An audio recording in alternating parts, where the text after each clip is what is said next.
Queridos, nesta manhã, Deus colocou uma palavra em meu coração e eu quero compartilhar com os irmãos. Nós passamos o mês de aniversário da igreja, o mês festivo, o mês de muitas palavras que, quando o mês de aniversário acaba, a gente faz uma retrospectiva, a gente faz uma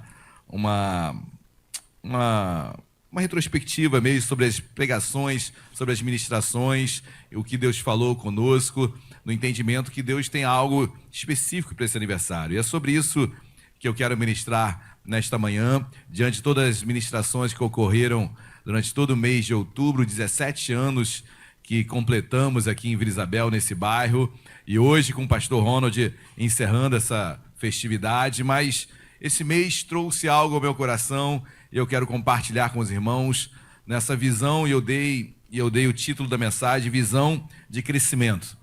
Amém? Nós temos que implantar cada vez mais essa visão em nossos corações.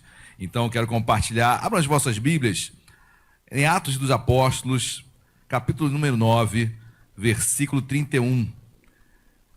Atos dos Apóstolos, Atos da Igreja, escrito por Lucas, no seu capítulo número 9, versículo 31, o momento em que a igreja está sendo formada, a igreja está sendo levantada, a igreja está sendo forjada, a igreja está sendo edificada pelo Senhor. Atos 9, versículo de número 31, eu falei? 31. Não é 31, não. Atos... Eu estou em Lucas, meu Deus do céu. Misericórdia. Falei de Lucas, fui para Lucas. Atos 9, versículo 31. Quem achou, por gentileza, coloque-se de pé. Todos acharam, amém? Glória a Deus. Tem alguém que nos visita hoje pela primeira vez, queridos? Levanta a sua mão, por favor. Bom, não, creio que não tenha ninguém. Amém. Atos 9, 31 diz assim: a igreja, na verdade, tinha paz por toda a Judéia, Galiléia e Samaria, edificando-se e caminhando no temor e no conforto crescia em... Oremos. Deus amado, em nome de Jesus, nós o louvamos, o bendizemos. Meu Pai, obrigado por cada ministração, cada louvor, cada pregação. Deus, o tempo que nós estamos aqui, obrigado porque tudo é para Ti, Deus. Agora, nesta hora, de uma forma muito especial, singular, sine qua non, indispensável, necessária, Deus, fala conosco. Fala conosco poderosamente, abre nos nossos corações, nosso entendimento, nossa mente, para absorvermos aquilo que Tu tens para nós nesta manhã, Deus. Não abrimos mão deste momento, desta palavra. Então fala conosco e usa-me, em nome de Jesus. Amém e amém. Podem se assentar, meus amados. Durante todo esse mês, Deus falou muito sobre transformação. Deus falou muito sobre renovo em nossas vidas. Deus falou muito sobre, lembro, desde a primeira mensagem com a pastora Milene, quando ela ministra sobre a transformação da água, na questão do odre. Deus não põe vinho novo em odre velho. E aí depois eu me lembro também de outras pregações nesse mesmo sentido. Me lembro do pastor Marcelino, que fez aquela pregação de forma pedagógica, com ilustrações. Então a igreja participou da pregação, e aí ele falando sobre o primeiro milagre de Jesus em Caná da Galileia, ou seja, a transformação da água em vinho de uma forma muito lúdica e muito didática. Todos nós saímos edificados, sempre trabalhando em transformação, em Deus querer algo novo em nós. Amém? O tema dessa mensagem, como eu falei, visão de crescimento. E quando eu li esse texto, queridos, vamos ler novamente o 31, diz assim: a igreja que se formava, igreja ainda embrionária, igreja ainda que estava começando a se expandir, começando realmente a crescer, na verdade tinha paz por toda a Judéia, Galiléia e Samaria. Essa paz eu quero entender, queridos, é a paz realmente que independe de qualquer situação. Porque Paulo, no versículo anterior, havia sido mandado para Tarso, para não criar problema no seio da igreja. Alguns capítulos mais à frente, Tiago, irmão de João, ele é transpassado, ele é morto. Ou seja, havia perseguição, havia dificuldades na Judéia, Samaria e até os confins da terra, a igreja se expandindo, a perseguição pós-morte de Estevão, como o missionário falou, a igreja vai se espalhar por Samaria, ou seja, a palavra vai se expandir, mas a perseguição nesse contexto, queridos, ela vai perdurar durante anos e anos, até ano 100, e aí a história toda da igreja, mais especificamente em relação aos apóstolos, até o ano 100 depois de Cristo, martírio, a perseguição. Ou seja, quando eu leio esse texto, eu leio a igreja, na verdade, eu me chama a atenção esse entre vírgulas, na verdade, porque como se estivesse dizendo, olha, o que está acontecendo, na minha opinião, é paz. Na verdade, em meio a todas essas lutas, dificuldades, perseguições, tem paz a igreja tem paz, a igreja vence, a igreja caminha, amém? Então, a igreja, na verdade, tinha paz por toda a Judéia, Galiléia, Samaria, edificando-se e caminhando no temor do Senhor e no conforto do Espírito Santo. Crescia em quê, queridos? Em número. Existe um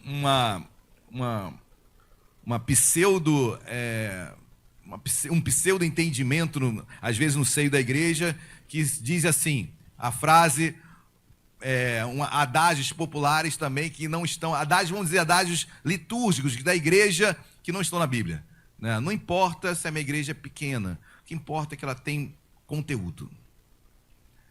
E por ter conteúdo tem que crescer. Porque é um contrário, é um contrassenso a igreja ter conteúdo, ter palavra, ter visão, ter ministração e não crescer em número. Então, no afã de tentar justificar o não crescimento numérico de uma igreja, eu digo que o que importa é as 10 pessoas que tem e que elas são bem alimentadas, porque aqui a palavra é pregada. Aqui a palavra não tem água com açúcar, aqui é feijão grosso. Por isso que tem que encher.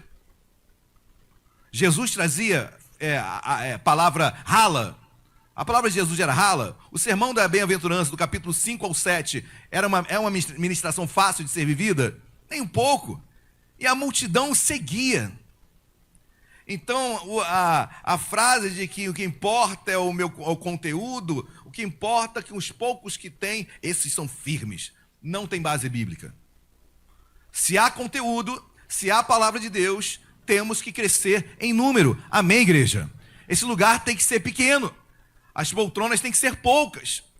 E, queridos, durante esses 17 anos, a igreja de Vila Isabel teve uma visão, e aí eu me coloco nesse entendimento, tá bom? Nesse seio aí de discussões, com base no que eu entendia para a minha vida e para a igreja.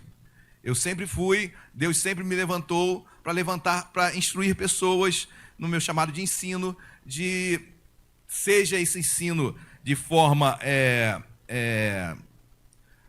formal, falada, ensinada, ou seja, pelo meu exemplo.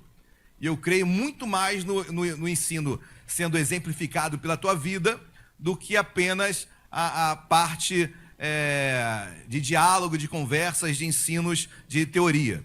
Mas certo é que a teoria tem que vir com exemplo. Amém, meus amados? Então, sempre entendi isso e sempre formei lideranças na igreja. A igreja cresceu, queridos. No meu entendimento, a igreja cresceu. Porque quando eu olho para Afonso Pena, eu vejo Vila Isabel. Porque a liderança de lá saiu daqui. Quando eu vejo a igreja lá no Riachuelo, eu vejo a Vila Isabel crescendo, porque a liderança foi formada aqui. E quando eu digo formado, queridos, é batismo, é aceitando Jesus, se batizando. Não é a liderança formada já que chega e você envia, não, muito pelo contrário.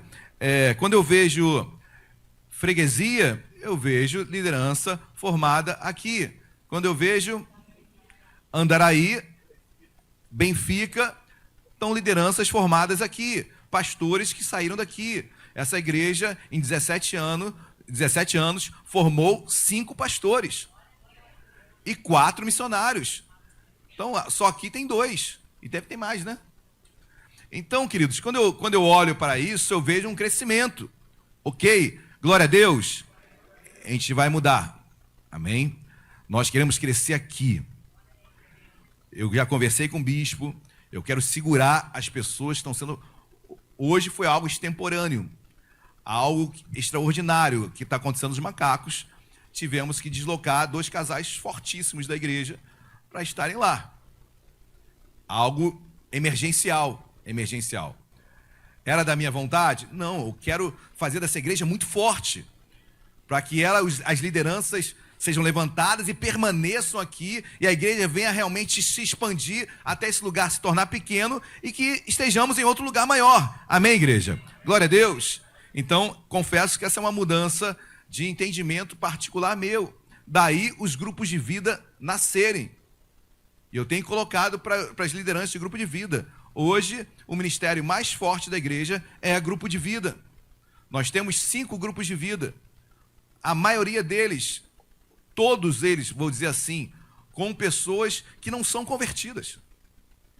E aquelas que estão chegando na igreja, se batizando e já vão deslocadas diretamente para grupo de vida. Ou novos que chegam na igreja, são deslocados direto no grupo de vida.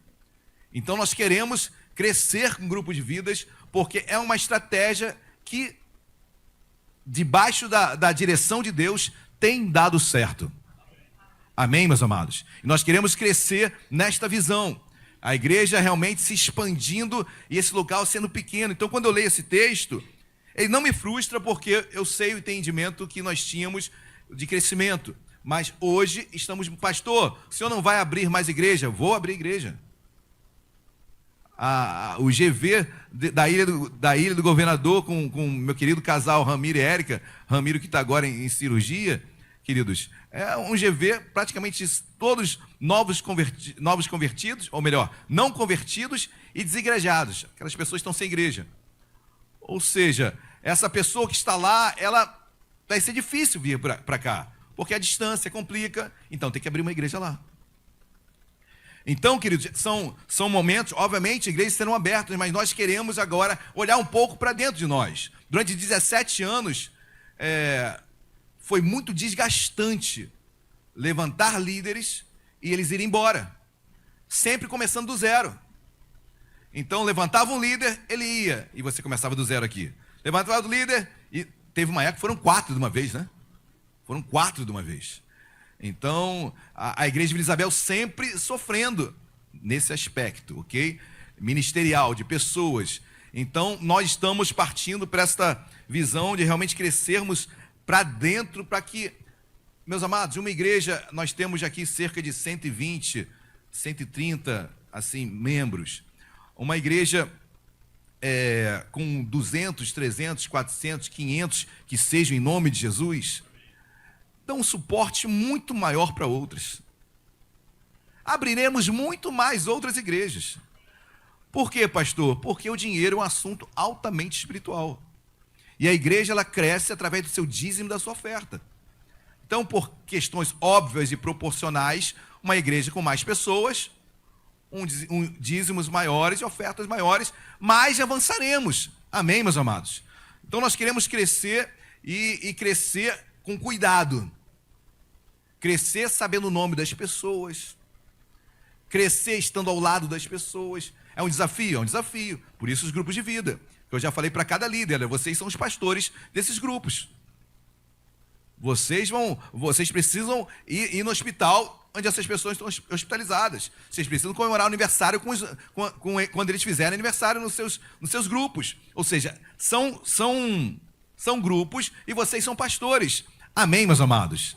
Então, é só um introito para a ministração que eu ainda vou pregar nesta manhã, ok? Se o horário permitir. Se não permitir, ele vai assim mesmo. Amém? Nós iremos de assim mesmo. Mas, pronto, falei de horário, todo mundo olhou o relógio, né? É a praga do pastor, é a praga do líder. Nunca dê sinais. Quando o líder faz isso no relógio, todo mundo lê. Todo mundo, pronto, está na hora de ir embora. Eu já fiz, já complicou toda a mensagem. Porque você já olhou o relógio, já viu que está atrasado, meu Deus, aí tua mente já foge. Não permita que isso aconteça em nome de Jesus. Amém? Glória a Deus. Abram as vossas Bíblias agora sim, queridos, nessa visão de crescimento. João capítulo 13. Volte um pouquinho na sua Bíblia. Nessa visão de crescimento que eu quero ministrar nesta manhã sobre a minha vida, sobre as nossas vidas. Que Deus venha nos ungir com essa unção, com essa visão, em nome de Jesus. Amém? João 13, versículo 1, quem achou, diga glória a Deus. Assim diz a palavra de Deus. Ora, antes da festa da Páscoa, sabendo Jesus que era chegada a sua hora de passar deste mundo para o Pai, tendo amado os seus que estavam no mundo, amou-os até o... Primeiro ponto, queridos, que eu quero destacar é a visão de crescimento, uma visão macro e não micro. Eu quero que você tenha isso no seu coração. Eu tenho que ter uma visão lato sensu. Eu tenho que ter uma visão maior, mais ampla, mais profunda e não estrita, e não apenas pensando em mim. Porque a Bíblia diz que Jesus, antes da festa da Páscoa, e queridos, os irmãos sabem que a festa da Páscoa, ela acontecia no dia 14 de Nissan, ou Abib, apontava para a partida do povo, a libertação do povo da escravidão no Egito. Jesus se coloca, ele é o Cordeiro Pascal. Jesus, falei em relógio, já vou embora. Jesus é o nosso Cordeiro Pascal. Jesus, ele é completude, ele é a razão da Páscoa. A Páscoa apontava para uma libertação da escravidão do Egito. Jesus, ele nos liberta do império das trevas e traz para o reino do Filho do seu amor. Amém, queridos? Essa é a libertação da escravidão do pecado. Então, às vésperas, a Bíblia diz, antes da festa da Páscoa, Jesus era esse Cordeiro Pascual. Jesus iria morrer. E essa festa acontece de quinta para sexta-feira, como toda sexta, o Shabá acontecia no final da tarde de uma quinta-feira, já começava o sábado, de uma sexta-feira, já começava o sábado. E ali Jesus está, queridos, às portas de ser crucificado, de ser preso e morto. Às portas, até o ponto dele falar no Getsemane um pouquinho mais na frente, a minha alma está profundamente aflita. Jesus estava prestes a ir à cruz e morrer, mas olha o que a Bíblia diz. Ora, antes da festa da Páscoa, sabendo Jesus que era chegar a sua... Jesus sabia que a sua hora estava chegando. Jesus como homem, amém, queridos? Guarde isso, Jesus 100% Deus, mas 100% homem. E ele se esvazia, vem nessa terra como homem. Obviamente, o Espírito Santo ministra sobre o seu coração, sobre a sua vida, que a sua hora estava próxima, e ele tem esse entendimento. E Jesus, sabendo que a sua hora estava próxima, o que você faria? Ah, pastor, vou olhar para mim, né?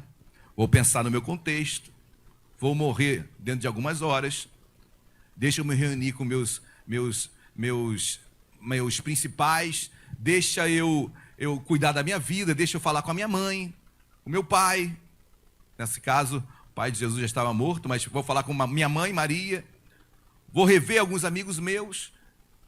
Mas não, queridos. Jesus tinha uma visão muito maior sobre aquilo tudo que estava por acontecer. Jesus não tinha visão apenas micro da situação. E olha que era muito lícito ele pensar apenas nele. Mas já a Bíblia diz que era chegada a sua hora de passar deste mundo para o Pai. Tendo amado os seus que estavam no mundo, amou-os até ao fim. Ele pensou nos seus até o fim. Ele amou-os até o fim. Ele não pensou apenas em si, mas ele pensou naqueles que estavam, naqueles que eles deixaria, e os amou até o fim, até a última instância, até o último momento. Porque ele entendia que aquele momento, a sua morte era sim importante, mas o principal era o que ele deixaria da sua morte. O principal era ele deixar bem claro que, olha, sim, esse é um momento meu de muita dor, de muita luta, eu morrerei. Mas tem uma coisa, eu estou pensando além de tudo isso. Por isso eu estou com vocês. Por isso que eu os amo e os amarei até o fim. E vou até o fim. Porque ele tinha uma visão macro sobre tudo. E essa visão macro nos alcança hoje. Se estamos aqui hoje, é porque Jesus não pensou em si, mas pensou em nós. Morreu por nós. Uma visão maior. Visão de crescimento, queridos, é uma visão maior. E quando eu trago isso para a minha vida, para a sua vida, coloca no seu contexto de trabalho, no seu contexto de vida. Às vezes olhamos apenas para nós e não conseguimos entender o que está passando por todo aquele meio.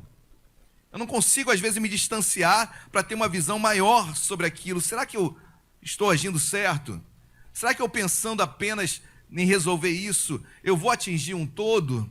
Será que o meu grupo vai ser abençoado? Será que a minha casa vai ser abençoada com isso? Será que a minha família, meu grupo, aqueles que estão ao meu lado vão ser abençoados? Eu preciso ter uma visão maior, queridos, e não ter uma visão apenas egoísta, centralizadora, apenas ser mais altruísta, pensar mais nos outros. É uma visão macro. Amém? Quando eu estou na igreja, queridos, para algumas decisões podem parecer injustas, micro, mas eu tenho uma visão maior. Não porque eu ser especial, mas eu estou numa posição onde eu enxergo com uma amplitude maior uma situação. Da mesma forma, você, na sua família, na sua casa, procure ter essa visão macro, maior sobre uma situação. Não apenas Jesus tinha toda a autoridade para viver o momento crucial de sua vida e sofrer a sua dor e ficar se martirizando. Mas não, ele diz bem claro, sabendo que é a hora de seu Pai, tendo amado os seus que estavam no mundo, amou-os até ao fim. Não pensou nele, não pensou micro, pensou no grupo, pensou no todo. O que eu vou deixar para esse grupo quando eu partir?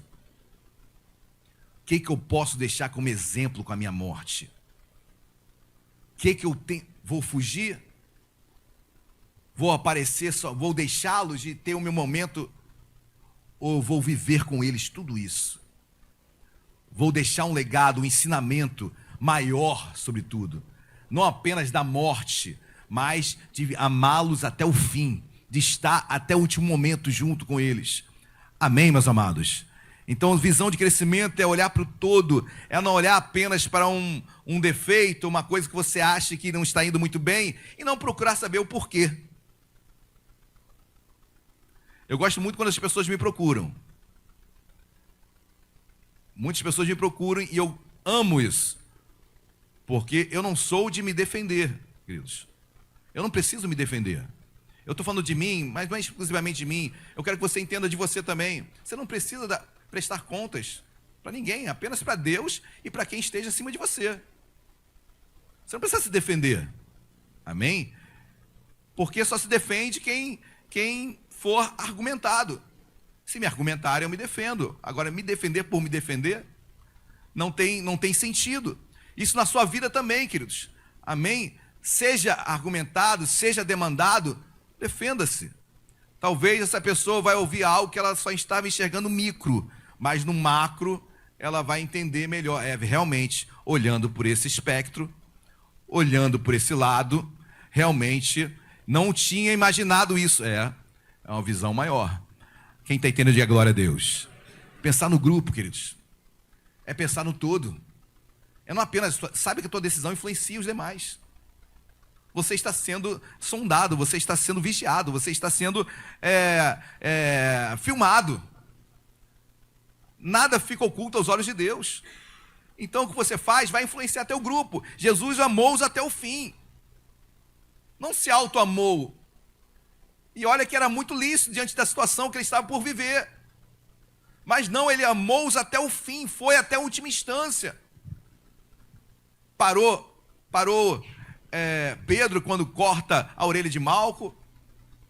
Pedro, e foi lá e curou a orelha de Malco, porque Pedro quis defender Jesus, quando Judas o entrega para ser crucificado, para ser preso. E Jesus se vira a Pedro, se tu soubesse, eu pediria para meu pai agora uma miríade de anjos, e os anjos vinham me proteger. Pedro, não precisa de proteção, Pedro. O que tu está fazendo com essa espada aí, Pedro? Já tinha mandado todo mundo largar a espada e me seguir. Mas Pedro, né? Estava com a sua espada guardada aqui. Ou seja, queridos, Jesus estava o quê? Querendo demonstrar o quê ali? Se ele podia pedir a uma miríade de anjos para socorrê-lo. Eu vou até o fim. Eu creio no que o Pai disse para mim. Eu estou sofrendo agora, mas vocês vão entender depois.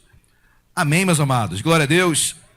Visão de crescimento, visão de macro e visão não micro. Então, cuidado, tenha uma visão mais ampla do todo. Continuando, versículo 2. Olha o que diz o versículo 2. Durante a ceia, tendo já o diabo posto no coração de Judas Iscariotes, filho de Simão, que traísse a... Imagina você, querido. Você está numa ceia. Ceia é jantar, tá bom? Então você está no jantar, à mesa, e em algum lugar está um homem ou uma mulher No caso aqui é óbvio que é homem, Judas, mas estou contextualizando para as nossas vidas. E você sabe que aquele homem, aquela mulher é uma traíra. É um traíra. Ele vai te trair. Da mesma forma, o Espírito Santo já tinha anunciado isso para Jesus. Jesus fala: aquele que meter a mão junto comigo no pão, esse me trairá. Jesus já sabia. O diabo já havia tomado posse de Judas. Judas estava possesso. Judas estava endemoniado. Judas estava dominado pelo diabo naquele momento, porque ele deu vazão, ele sempre deu vazão. Ele era um ladrão. Judas era o tesoureiro. Olha, meu Deus do céu. Jesus, aí você pensa, meu Deus, mas Jesus coloca Judas como tesoureiro. Camarada era ladrão, tirava o dinheiro da bolsa. E Jesus coloca ele nessa situação como tesoureiro para chefiar e administrar as finanças. Queridos, Judas era ladrão. Judas já abria brecha para isso. Amém? O diabo só se aproximou e aproveitou o que já estava em Judas, para não colocar a culpa no diabo. Não, Judas é o culpado. Inclusive, ele não se arrepende pós-traição. Amém? Ele tem apenas um ressentimento, mas arrependimento não tem, porque se ele se arrependesse, obviamente, Jesus o receberia de volta. Porque não há diferença nenhuma da traição de Judas para a traição de Pedro, que o nega 3 vezes. Então não há dificuldade de entender isso. Mas o que me chama a atenção é que Jesus está numa mesa com um traidor. E não faz? Ou faz? Faz alguma coisa ou não faz? Visão, segundo momento, queridos, que eu quero guardar para a minha vida, nessa visão de crescimento. Visão de agir no momento certo. Dá vontade de pular no pescoço de Judas, não daria? Você talvez falaria: olha, por favor, a porta, como é que é a porta? A porta da rua é serventia da casa, né? Olha, por favor, saia. Saia. Mas Jesus segura ali como homem, fico imaginando como ele se segurou ali, para não pular no pescoço de Judas. Para não pular no pescoço de Judas. E às vezes, saber agir na hora certa é não agir. Porque quem trai, na maioria das vezes, acaba se enforcando na própria corda. Vou repetir. Na maioria das vezes, agir é não agir. Porque quem trai se enforca na própria corda. Jesus não fez nada. Ele mesmo, Judas, se enforcou. Nós sabemos também. Mas em outro momento também, Jesus entra no templo, que é a casa de oração, e ele expulsa aqueles salteadores, aqueles que fizeram da casa de Deus comércio, expulsa-os, joga a mesa no chão. Tem hora de agir. Amém, meus amados? Eu não estou botando o agir como não deixar de agir, mas também existe um momento onde você vai agir de fato, e outros momentos, olha, deixa que vai se enforcar. Dá vontade de abrir a boca, dá vontade de se defender, dá vontade de levantar a bandeira, mas deixa que vai se enforcar. Quem está entendendo, diga glória a Deus. Então, haja no momento certo, amém? Peça sabedoria a Deus. Então, visão de crescimento, queridos, é visão de agir no momento certo, amém? Glória a Deus. Deixa Deus falar aí no teu contexto de vida, amém? Ah, pastor, estava para esganar hoje. Vou deixar para amanhã. Não, também não é assim. Tá bom? Ai, meu Deus. Versículo 3. Versículo 3 diz assim: sabendo este que o Pai tudo confiara às suas mãos. Para aqui, queridos. Jesus sabia o que o Pai tinha confiado a ele. E visão de crescimento é isso, querido. É visão, certeza da sua missão. Quando você tem certeza da missão que o Pai confiou a você, ninguém tira você. Ninguém te abala. Você está firme naquela missão. Pastor, qual é o meu chamado? Olha, Deus vai mostrar para você. Amém, meus amados? Quando você tem certeza da tua missão, pode se levantar o que for. Jesus fala, olha, sabendo este que o Pai o confiara às suas mãos. Jesus sabia o que o Pai tinha confiado às suas mãos. Era o quê? ir como ovelha muda para o matador e morrer na cruz por mim, por você, por cada um de nós. Era a missão. Eu tenho uma missão, queridos, você tem uma missão. Se você não souber disso, se você não entender isso, você vai ser levado por qualquer vento. Tranquilidade. Olha, eu sei a missão, eu sei o chamado que Deus me deu. Eu sei o que Deus falou no meu coração. Pode falar o que for, pode se levantar quem for. Eu sei a missão que Deus colocou em minhas mãos. Visão de crescimento é isso, é visão da missão que você tem. Eu sei a missão, o projeto que Deus colocou nas minhas mãos. Amém, meus amados? Glória a Deus. Guarde isso no seu coração. Visão da minha missão. Versículo 3 continua ainda. Sabendo este que o Pai tudo confiara às suas mãos e que ele viera de Deus, Pai, né? Interessante que Jesus sabia das suas origens. Sabia quem ele era. Jesus sabia quem ele era. Visão de crescimento, saber quem você é em Cristo Jesus. Saber quem você é em Deus. Saiba quem você é em Deus. Quando você sabe quem você é em Deus, queridos, olha, você é forjado, você é trabalhado, você é ensinado, você não sai do molde, você não sai do prumo. Eu sei quem eu sou em Cristo Jesus. Visão de crescimento, essa visão de quem ele era. Sendo Deus, se fez homem. Ele tinha certeza disso. Amém, meus amados? Nada tiraria dele essa vocação, esse entendimento. Ele sabia de onde ele vinha. Ele sabia quem ele era. Jesus sabia quem ele era. Saiba quem você é. Vão dizer que você não é, ou que você deixou de ser, ou que você nunca vai ser. Mas eu sei quem eu sou. Eu sei quem eu sou. Você sabe quem você é. Amém? Visão de crescimento é visão em saber quem você é em Deus. Se você não souber quem você é em Deus, queridos, vão realmente influenciá-lo e você vai ser levado para um lado e para o outro por circunstâncias e por pessoas que não definem quem você é. Quem define quem você é o Pai. Amém, meus amados? Glória a Deus. O texto continua ainda, versículo 3.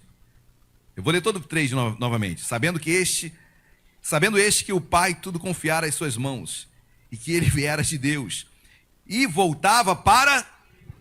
Eu sei para onde eu vou. Jesus sabia que ele voltaria para o Pai e estaria atrás do Pai. Eu sei para onde eu vou. Eu sei, você sabe para onde você vai? Então fica calmo, fica tranquilo. Amém? Nós temos um endereço.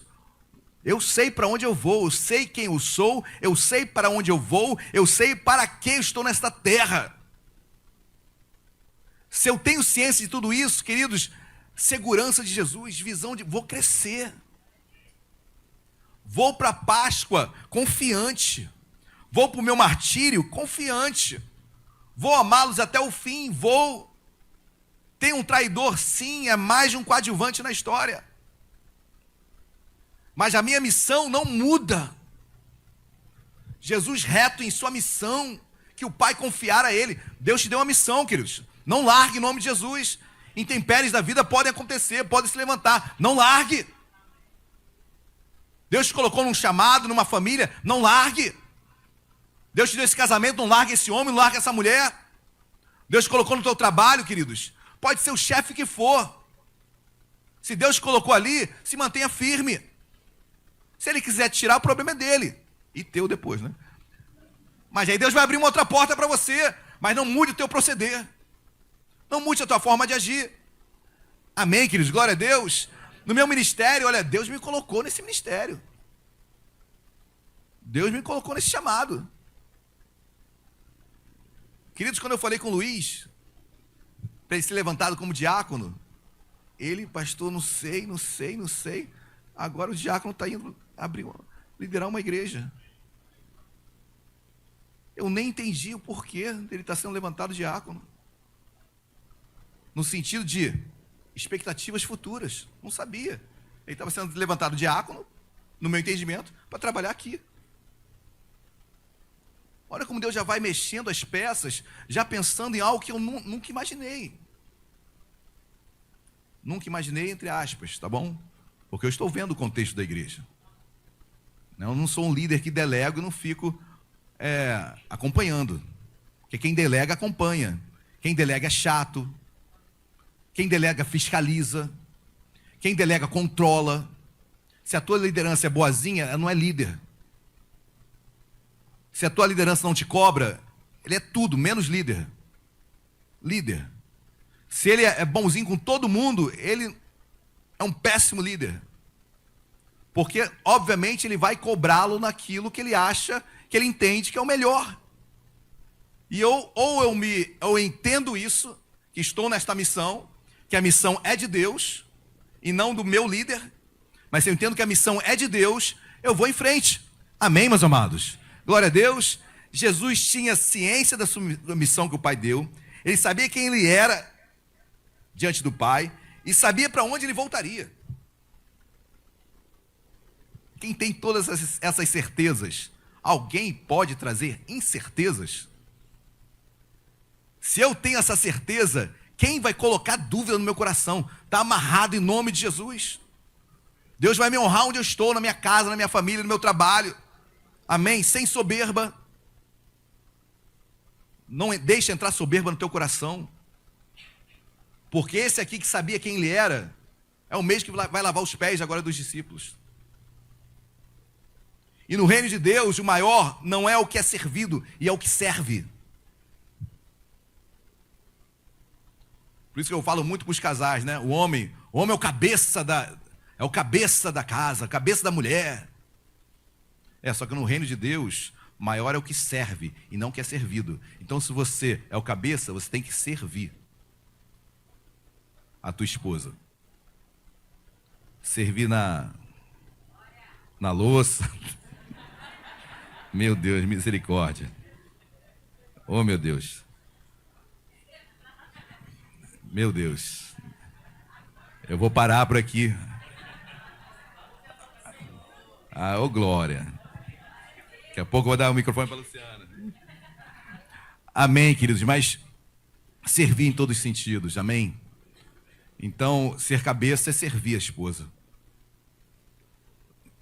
Não ficou mais palatável, não ficou mais digerível para a mulher entender o homem ser cabeça, a partir do momento que ele é o servo.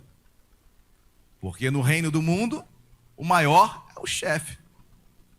No reino de Deus, o maior é o que serve. Isso independe da posição que a pessoa esteja, mas sim no serviço dela de servir. Eu posso ter o meu chefe, amém? Ele, no mundo natural, é maior do que eu, sim. Ele tem uma posição que eu devo honrar e devo respeitar. Mas no reino de Deus, se ele for um homem de Deus, ele vai me servir. Dá para entender isso, queridos? Só Deus, né?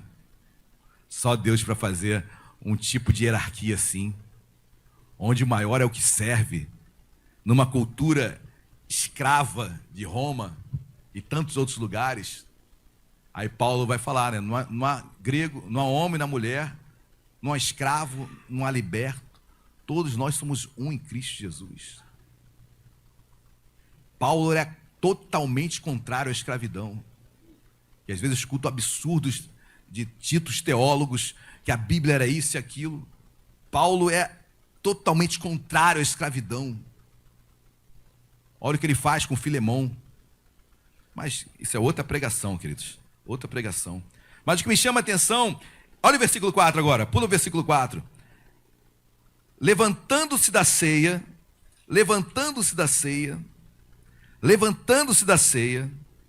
Para aqui, queridos. Só João ministra esse momento. Mateus não fala. Marcos não fala. Lucas não fala. Queridos, nenhum dos três falam que a ceia foi parada no meio. Quem pararia um momento tão importante, a última ceia de Jesus com os seus? O último momento de comunhão com os seus discípulos? Algo faz a ceia parar, ser paralisada. Só João fala isso. E Jesus, o que eu entendo disso? Visão de prioridade. Eu tenho que ter prioridade na minha vida. Eu tenho que ter prioridade na minha vida. Querido, estar na igreja para mim é uma prioridade. Estar na igreja para mim é uma prioridade. E queridos, assim, é uma prioridade. Estar em comunhão com Deus é uma prioridade na minha vida. Ouvir a palavra de Deus é prioridade na minha vida. Orar é prioridade na minha vida. Tem que ser isso na minha vida, amém, queridos? Glória a Deus. Jesus parou um momento importantíssimo da ceia, porque entendia que algo de tamanha importância e prioridade estava por vir. E olha o que o texto diz, versículo 4. Levantou-se da ceia. Fico imaginando aquele momento, né? Todo mundo querendo comer. Aí Jesus se levanta. Meu Deus, agora que vai falar o traidor. Não. Pelo contrário. Olha o que Jesus fala. Versículo 4. Levantou-se da ceia, tirou a vestimenta de cima e, tomando uma toalha, cingiu-se com ela, botou na cintura. Versículo 5. Depois deitou água na bacia e passou a lavar os pés aos discípulos e a enxugar-lhes com a toalha com que estava cingido. Jesus começa a lavar os pés de cada discípulo seu. Você sabe de quem era essa função? Em uma casa?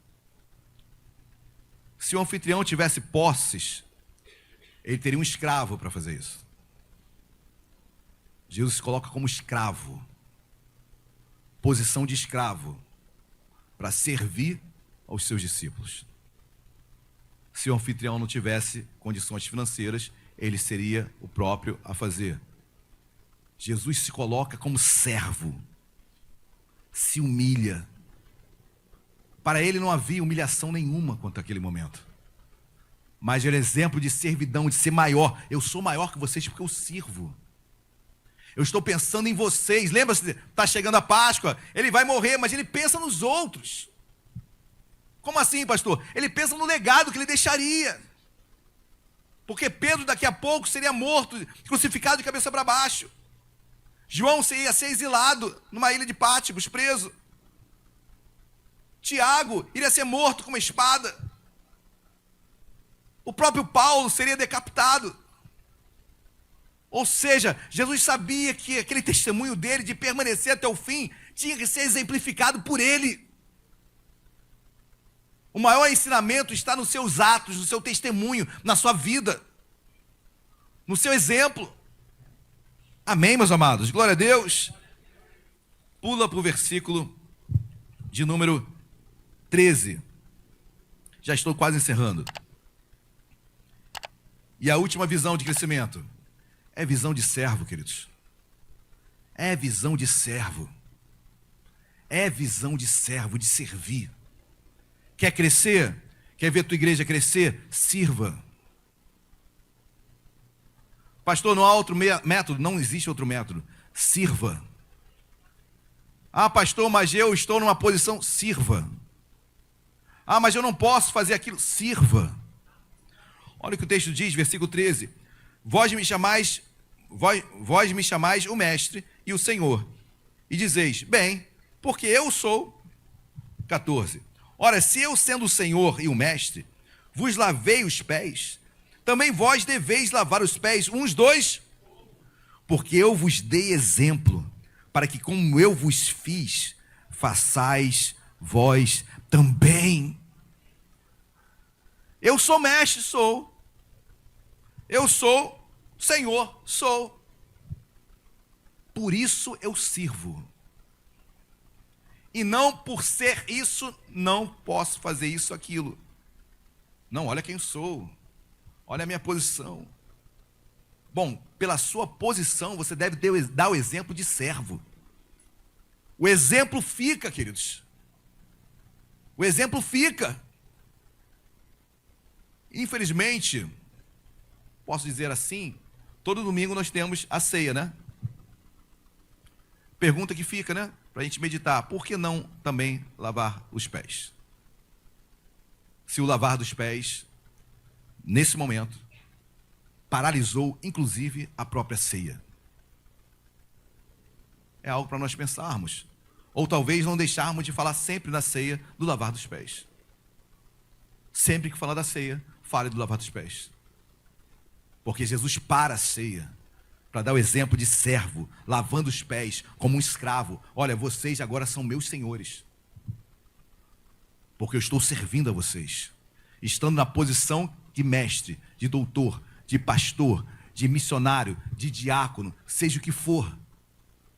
Estou para servir. Estamos para servir. Amém, meus amados? Essa igreja vai crescer em nome de Jesus, amém? Em número, servindo. Servindo. E queridos, a Bíblia nos ensina para levarmos as cargas uns dos outros e não sobrecarga. Você concorda comigo se apenas um servir, ele vai morrer?